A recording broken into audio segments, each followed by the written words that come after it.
हम भाई चंद्रशेखर जी के साथ हैं और भारत का हर बच्चा, हर गरीब दुखी मजदूर भाई की ताकत है, भाई की सिक्योरिटी है, भाई के साथ खड़ा है और अपनी जान, अपनी शरीर का एक बूंद का कतरा बहा देगा खून का जब तक भाई पर आना चाहिए। हम लोग सब भाई के साथ हैं, वो सिक्योरिटी दे ना दे पर पूरा संपूर्ण बहुजन समाज भारत भाई के साथ खड़ा है कदम से कदम मिला के। भाई चंद्रशेखर भाई लोगों के दिलों में और हर समाज की, दलित समाज की नहीं, दलितों की, पिछड़ों की, मुसलमानों की, आदिवासियों की, जितने भारत में गरीब मजदूर दुखी हैं, सबकी आवाज उठाने वाला आदमी संसद में पुलिस से लेकर किसानों की लेकर महिला पहलवानों की लेकर ऐसा कोई देश में नहीं जिसकी आवाज भाई चंद्रशेखर ने नहीं उठाई हो। नगीना के सांसद होने के बाद भी पूरे भारतवर्ष के कोने कोने की आवाज अपने दम से संसद में रख रहे हैं और समाज के लिए हक अधिकार की लड़ाई लड़ रहे हैं भाई। और भाई पे हमला करने का कारण यह है कि अकेला आदमी सबकी नींद उड़ा रहा है, सबके झुंझुनर रख रखा है पूरे भारतवर्ष में सबको, इसलिए हमला करने का कारण यही है दुश्मन गद्दारों का।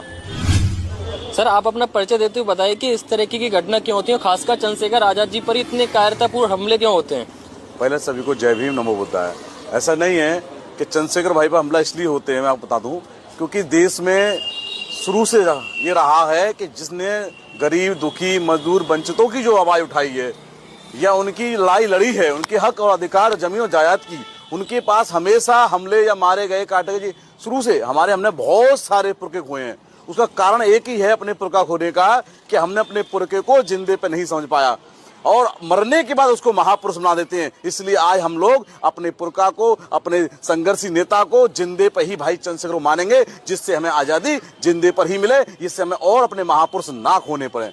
बहुत महापुरुष खो दिए, इस लड़ाई का हमें एंड करना पड़ेगा। संपूर्ण बहुजन समाज के 50 मिलियन लोगों को एक होकर आज अपने दलित पिछड़े समाज की आवाज उठाना पड़ेगा। अगर आज आवाज नहीं उठाई तो द्वारा कोई चंद्रशेखर भाई, द्वारा कोई अम्बेडकर का श्रीराम हमारे बीच में नहीं आएगा।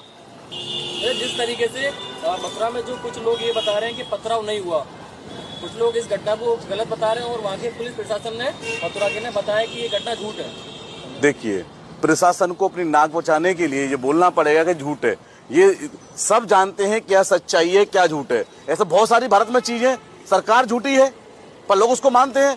उस 1% भी देश के प्रतीक या काम किया हो। भाई पर हमला करने का कारण यह था कि भाई चंद्रशेखर भाई लोगों के दिलों में और हर समाज की, दलित समाज की नहीं, दलितों की, पिछड़ों की, मुसलमानों की, आदिवासियों की, जितने भारत में गरीब मजदूर दुखी हैं, सबकी आवाज उठाने वाला आदमी संसद में पुलिस से लेकर किसानों की लेकर महिला पहलवानों की लेकर ऐसा कोई देश में नहीं जिसकी आवाज भाई चंद्रशेखर ने नहीं उठाई हो। नगीना के सांसद होने के बाद भी पूरे भारतवर्ष के कोने कोने की आवाज अपने दम से संसद में रख रहे हैं और समाज के लिए हक अधिकार की लड़ाई लड़ रहे हैं भाई। और भाई पे हमला करने का कारण यह है कि अकेला आदमी सबकी नींद उड़ा रहा है, सबके झुंझुनर रख रखा है पूरे भारत